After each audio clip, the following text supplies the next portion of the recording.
सामईन कराम, आज हम बात करेंगे ईरानी स्मगलिंग का तेल और हुंडी माफिया के बारे में। हुकूमत ने इन दोनों शोबों में क्रैकडाउन किया है।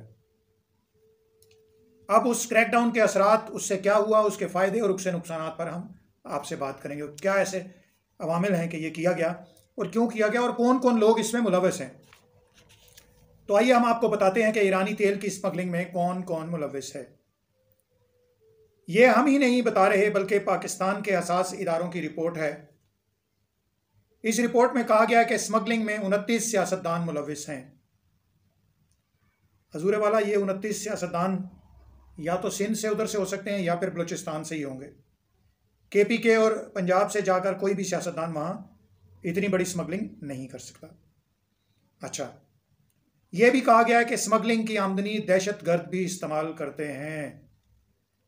इसका मतलब है कि उस रिपोर्ट में हुकूमत को बताया होगा कि दहशतगर्द इस्तेमाल करते हैं, लेकिन कौन लोग हैं जो इस आमदनी का एक हिस्सा दहशतगर्दों को देता है। ये इंतहाई अहम बात है जनाब। अच्छा जी, आगे चलते हैं। एक अंदाजे के मुताबिक सालाना 2 अरब 81 करोड़ लीटर से ज़्यादा तेल स्मगल होता है। चलिए जी, जितना भी स्मगल होता है, स्मगलिंग बहरहाल स्मगलिंग है और एक ये जुर्म है। इसमें बताया गया कि 29 सियासतदान मुलव्वस हैं। अच्छा, इससे मईशत को होने वाला जो नुकसान है वो सालाना 60 अरब से ज़्यादा का होता है। अब ये देखें कि इसमें सरकारी हुकाम भी अभी आ रहे हैं, आगे शामिल हैं, इसमें सियासतदान भी हैं। अब ये दोनों तबका अवाम में से नहीं है, ये अवाम का बालाई तबका है और ये लोग इसमें इस काम में मुलव्वस हैं और यही लोग मुल्क और कौम को नुकसान पहुंचा रहे हैं। ईरानी पेट्रोल स्मगलिंग पर रिश्वत के इल्ज़ाम में 11 लीवीज एहलकार भी मुअत्तल कर दिए गए, जिनका ताल्लुक तहसील पशीन से है। मैंने पहले ही आपको कहा था कि जो सियासतदान भी मुलव्वस हैं वो भी या तो सिंध वहाँ से करीब पड़ता है, वो तेल के ख़रीदार की सूरत में और कारोबार की सूरत में वहाँ मुलव्वस होंगे, और फिर लोकली फैसिलिटेट करने के लिए बलूचिस्तान का सियासतदान इसमें ज़रूर मुलव्वस होगा। तो अब देखना ये है कि प्राइम मिनिस्टर साहब, आप खुद बलूचिस्तान से हैं। पहले भी मैंने कहा था कि ये जो बिजली के वाजिबुल अदा एक बड़ी रकम है वो बलूचिस्तान से लोगों की है, क्या आप वो वापस दिलवाएंगे? आज आपको बैठे हुए कितने दिन हो गए हैं, आपने उसके लिए क्या किया जो बड़े ज़मींदारों से वाजिबुल अदा रकम थी वापदा की? अब ये दूसरा काम आपके ज़िम्मे आ गया है कि वहाँ के कौन कौन से सियासतदान मुलव्वस हैं, उन्हें क्या आपने फौरी तौर पर गिरफ्तार किया? वैसे अभी तक तो कुछ भी नज़र नहीं आता। सिर्फ बात है कि रिपोर्ट पेश की है और ये रिपोर्ट ही ना रहे कहीं।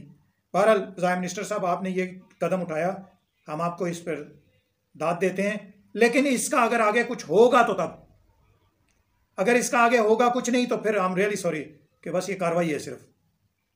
बहरहाल ईरानी तेल के साथ साथ अब हुकूमत ने हवाला हुंडी के कारोबार पर भी हाथ डाल दिया है।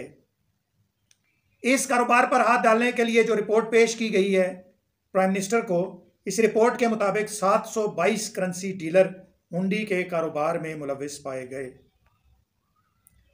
205 डीलर पंजाब में हैं सबसे ज़्यादा, 176 डीलर सिंध में हैं, 104 डीलर बलूचिस्तान में हैं, 37 डीलर कश्मीर में हैं, 17 इस्लामाबाद में हैं जो हुंडी हवाले का कारोबार करते हैं। अब देखना यह है कि हुंडी हवाला में कौन कौन बड़ी मछलियां और बड़े बड़े मगरमच्छ शामिल हैं। इन सब को पकड़ना हुकूमत के लिए इतना आसान नहीं होगा। हाँ, ये बात मैं ये कहता हूँ कि इन सब को पकड़ निगरान हुकूमत ही सकती है, क्योंकि दूसरी हुकूमतें जो आती हैं वो सियासी वाबस्तगी की वजह से बड़े मगरमच्छों पर हाथ नहीं डाल सकती। तो पेट्रोल स्मगलिंग की थोड़ी और बात करते हैं कि 76 डीलर पेट्रोल स्मगलिंग में बॉर्डर एरिया से मुलव्वस हैं। 76 डीलर पेट्रोल स्मगलिंग में जो मुलव्वस हैं वो बॉर्डर एरिया से उनका ताल्लुक है। 995 पंप ईरानी तेल की फ़रोख्त का नाजायज़ कारोबार करते हैं। हमें बताया जाए जनाब वाला कि ये कारोबार किन लोगों का है और कौन कौन लोग इसमें मुलविस हैं, जो लबादा ओढ़कर सियासत कर रहे हैं, खिदमत कर रहे हैं, लेकिन असल घनावना कारोबार उनका स्मगलिंग का और मुल्क को नुकसान पहुंचाने का है। अच्छा, ईरानी तेल की स्मगलिंग में 90 सरकारी हुकाम भी मुलविस हैं। सरकार और सियासत का गठजोड़ देखा है आपने। और 29 सियासतदान, वो तो पहले आपको बता चुके हैं कि इस कारोबार में मुलविस हैं। ये एक जामिया रिपोर्ट है जी, जो प्राइम मिनिस्टर को पेश कर दी गई है। अब सरकारी हुकाम और सियासतदानों के नाम नहीं बताए गए। क्या ये होता कि आप इन घटिया लोगों के चेहरे भी कौम के सामने बेनकाब कर देते और कौम को पता चलता कि असल में हमें नुकसान पहुंचाने वाले ये लोग हैं, ये बदबख्त हैं जो शराफत का लबादा ओढ़कर हमें नुकसान पहुंचा रहे थे, और जो सरकारी मुलाजमीन हैं वो बॉर्डर पर ड्यूटियां कर रहे थे और मुहिब वतन कहलाते हुए वो स्मगलिंग का काम कर रहे थे। उनके भी ज़रा नाम और तस्वीर जनाब अखबारात में देना, शेयर करें।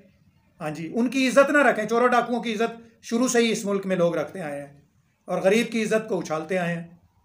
ये तो बहरहाल यहाँ पे अलमिया रहा ही है। अब क्योंकि अगर ये नाम सामने आए तो बड़े बड़े शुरफा का नाम आएगा।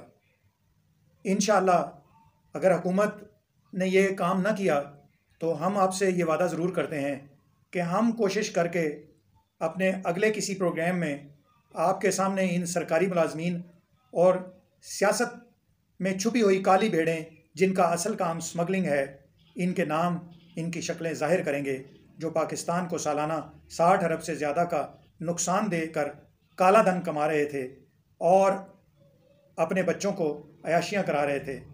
और ये सियासी रहनुमा बने हुए थे, हालांकि रहनुमा थे नहीं, ये रहज़न थे और अपने आप को रहनुमा कहलाते थे। अब देखिए, बात इतनी सी है कि ये ईरानी तेल का कारोबार क्या आज से हो रहा है? बिल्कुल नहीं। क्या ये चंद महीने पहले शुरू हुआ है? बिल्कुल नहीं। क्या किसी को पता नहीं था कि ये हो रहा है? सबको पता था। हम आपको सिर्फ इतना सा रत्ती बार इसका क्रेडिट देते हैं कि हाँ, आपने ये बात सरेआम की। अभी आपने नहीं की है, अभी आपको एजेंसियों ने रिपोर्ट दी है, हैं जी। अब आपका इम्तहान उस वक्त शुरू होगा जनाब निगरान वज़ीर आज़म साहब, जब इन लोगों के खिलाफ कार्रवाई होगी। अगर इनके खिलाफ कार्रवाई होगी तो फिर समझें कि जो काम आपको दिया गया वो आप कर रहे हैं, और अगर इनके खिलाफ कार्रवाई नहीं हुई तो फिर आप भी वैसे हैं जैसे बकिया लोग आए, बातें की, चले गए, नतीजा कुछ नहीं मिला और सिफर जमा सिफर वाली कहानी करते रहे। सिफर जमा सिफर जवाब सिफर और नशिस्तन बर्खास्तन वाली कहानियाँ आप भी करते रहे। बस हफ्ते के अंदर अंदर रिपोर्ट दें आपके क्या होता है क्या नहीं होता। ठीक है जी, हमें पूरी उम्मीद है। मैं एक रिपोर्ट ऐसी तैयार कर रहा हूँ जिसमें मैं आपको पूरा एक किसी आदमी का किस्सा सुनाऊँ कि स्मगलिंग कहाँ से शुरू होती है और किस रास्ते से होती हुई कहाँ कहाँ से माल गुजरता हुआ पाकिस्तान के किन रास्तों तक फ़रोख्त होता है। एक कहानी की सूरत में वहाँ का एक ड्राइवर सुनाता है। हो सकता है कि वो मैं जल्द ही आपके सामने पेश करूँ। अल्लाह मेरा और आपका हामी और नासिर हो। इजाज़त दीजिए।